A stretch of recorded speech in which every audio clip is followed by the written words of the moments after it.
Hello again from the Dog Dish. I'm Joni Toole and I'm from the Oakland County Animal Shelter and Pet Adoption Center. And with me is Tricia, Beth, and Monica from DOG Rescue. And we have a special guest today who is Jocelyn. This is 2-year-old Jocelyn. She's been with us sadly for about 298 days. Oh no. Hi Jocelyn. She's very pretty. And you said she's 2 years old? Yes. Okay. Do we know any other stuff about her? Was she a stray or? Yes. Yes, she came to us as a stray. Okay. She's potty trained though. We do notice she holds it in her cage and she waits, and she knows sit and she knows down. She likes to run in the yard. She likes to snuggle. She's a very snuggly dog. After her run, she just likes to cozy up next to somebody.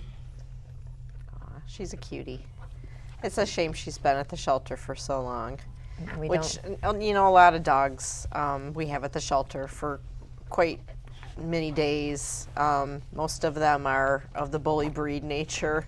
What are some of the misconceptions of a bully breed, do you think, that keeps people from adopting them? I think that people think that they have certain tendencies that aren't true. From my experience, they're just kind of lazy couch potatoes. I mean, obviously, like every dog, they need a walk and exercise and mental stimulation, but for the most part, they're just great family pets. And I think a lot of people don't think that based on things they see in the media.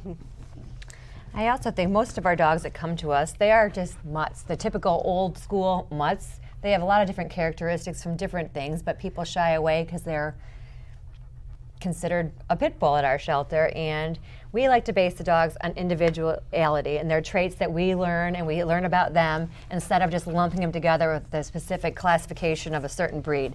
They all are individuals at our shelter. They all have certain behaviors, you know, unique to them. And so getting to know them, we're able to help direct people towards what works in their family. She would probably do good with a more athletic type family. Would be a good jogger, runner.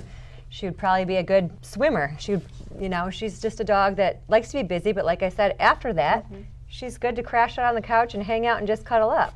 And I think that's very important working with your group in the shelter, is that you guys know these animals. You know their traits, good and bad, and you can match them up with particular families. I know a lot of people come into the shelter and it's by visual. Yeah. We're all visual, and we want what we want, but in reality, what we should be doing is looking for a trait that meshes with our family, which goes with your topic today, which is body language for a dog, which I think anybody who owns a dog, big or small, needs to know these body language and what it means and what they should do. Absolutely. Dogs are very good communicators. They're telling us a lot of stuff that people miss. And if they were paid more attention to these, there wouldn't be as many incidents, because they're trying to tell you a lot of things. They're trying to tell you, I'm scared, I'm anxious, I'm nervous in this situation, I don't like what you're doing, and we miss a lot of these signs. So educating people on dog behaviors is an important part that we do, and think it's a very important part to stress with our adopters. In every adoption packet, we have a chart on body language, and it's just, we go over that with everyone. It's so important, especially when there's kids involved, teaching the kids about what to look for in a dog so that they know what to do, what not to do. What are some of the body languages that you typically see? A common easy one for anyone, even kids, to see is lipping. That's a sign of anxiety and stress in a dog, and they'll just start licking their lips. You'll see their tongues dart out, and it's something, obviously, her lipping is licking Tricia's lips right now, and so that's not the same thing, but it's a common one. Their ears being back, their tails being tucked. Those are all signs that they're saying, I'm not comfortable with what's going on. So we always just you say... see that in the shelter a lot. Yes. Okay. You're going to see the ears back and the tail tucked are very common in the shelter setting just from stress. Panting, like she's doing right now. This is an environment that she's not used to. She's stressed. We're having her, held here by the leash, and that's a common sign. Drooling, when dogs start to drool, that's another sign that they're just nervous by what's going on. So we need to respect that, and we need to help alleviate whatever's making them nervous, or just give them space and time at that point, and not flood them with more stressors and which, like what she said with kids, that's a big thing. I mean, they just want to just go run up around them. That's going to freak a dog out when they're already stressed out. So we try to encourage that. That's why we offer a training session too, because what we can do is a limited basic amount, but the trainers can come out and work with you, show you as it's going on that you're seeing these behaviors, and it really helps know your dog. And we find that to be a very important and necessary part of being a dog owner. And it's not just training the dog, it's training the owner 100%. too. Yes. Because I know I see a lot of people that just think that these dogs come trained and they don't have to do anything, and that's not right. No. You need to work with the animals and know the signs of when they're getting stressed. What about tail wagging? Everyone always thinks if their tail's wagging, that means they're friendly. It's not. It's another way for them to communicate. It's how they carry the tail. There's a lot to A lot of times wagging. it's excitement and arousal. It doesn't necessarily mean positive excitement and arousal. It could be a stress sign as well, that they're very nervous about what's going on. So Yeah, that's my biggest, when I run into the public and I do schools and things, that's a big misconception that wagging tails mean come and pet me, and it doesn't always mean that. And we have to teach kids that. And we also have to teach kids how to behave around an animal, like no tail pulling, no ear pulling, No hugging. no getting in their face. I mean, I do it at schools, and I tell the kids, don't do this. or don't taking don't their do toys what from I them, say. taking, just going up and grabbing the toy, or Yes. taking their Or food. food. Absolutely, Yes, those are that's big another things. big one Especially too. coming from the shelter environment. They don't have, they have toys, but not their own toys. And when they finally get their own thing, they can become protective of it. So kids have to learn, we don't take that. We always teach them exchange, give them something really tasty in exchange for the toy. Don't just take it out of their mouth. Yeah. So I think responsible pet ownership boils down to, getting to know your dog. What is your dog capable of doing? What environments should your dog be in?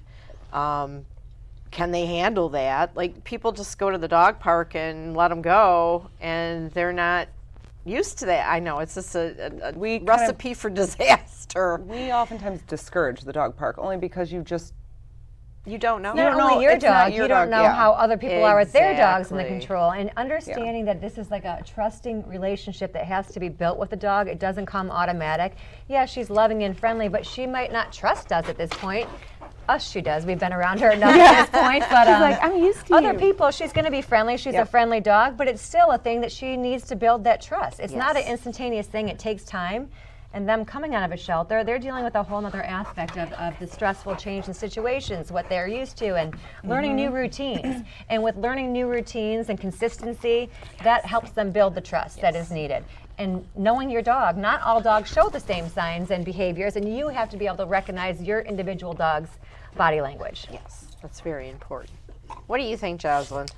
Jocelyn think thinks you've she's had- very excited about treats today. Yes, She's I very think excited to be out of the shelter. Stress eating. Now, this kind of coincides with my subject today, which is volunteering. And we always can use volunteers at the shelter. If you're looking for something to do and know the weather's getting better, come out and walk a dog.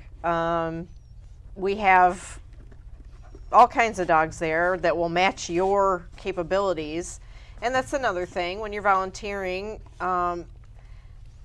Like you said, these are stray dogs. These are not trained dogs, so people must take that into consideration when they go to walk a dog and they want to walk a 100-pound dog and they're not that strong.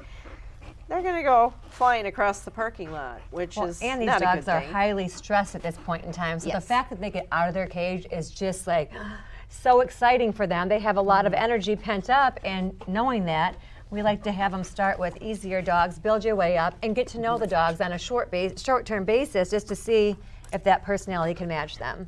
And that's a very good training tool as well for volunteers to know the body language. 100%. To know what that dog's thinking. Well, you really can't, but you can a little with the body language. But we have to remember that these are animals and they don't think like humans. They're pack animal, so they go by priority, alpha and then your underlings, and And we have to remember that as well, one that's in the family.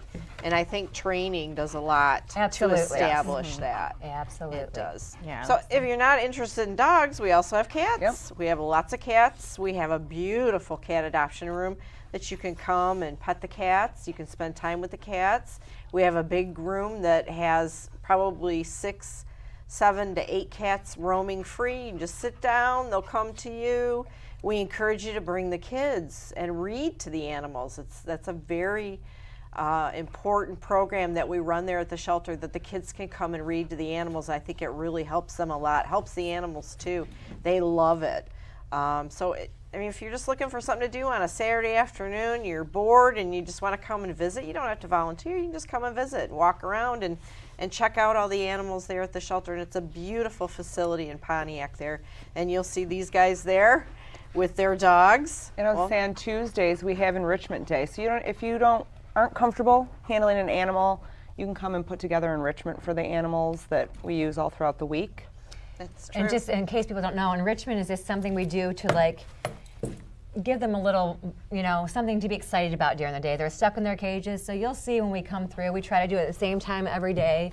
We'll make them stuffed ice cream cones, stuffed burritos, and they will all just be quiet, just waiting for their treat. And it helps them have something to look forward to during the day besides just being stuck in their cages. Yeah, that's a wonderful program. Yeah, Yep. Again, if you're not comfortable with the animals, just putting together, It's huge. burritos and the ice cream cones and all that stuff. Yeah, that's a good thing for And the we can animals, always too. use donations for enrichment too. If you go on Oakland County's Facebook page or ours, you can see a list of the things we need, but we're always looking for things to be donated. That's awesome. So. They keep these guys busy, keep their Yes. minds busy, because it's not like a home. I know that they're there and they're comfortable and they're in a nice cage, but it's not like home. And it's with all the smells and all the sounds, it's still very stressful for these animals. So coming and volunteering, being with them a couple hours a day makes all the difference in the world. Same with the cats. They get stressed out too. In fact, I think they get stressed out more than the dogs.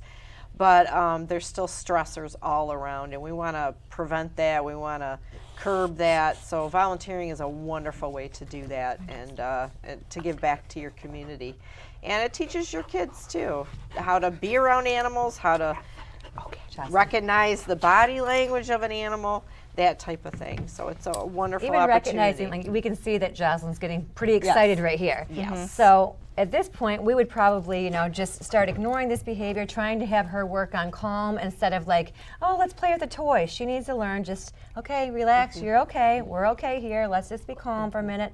That's a big thing that we work on too, just getting them to relax because they're always so stressed in there. Just having a minute of a little massage or calm, reading to them. It's just a voice talking to them. Those things make a big difference in these dogs' lives on the daily.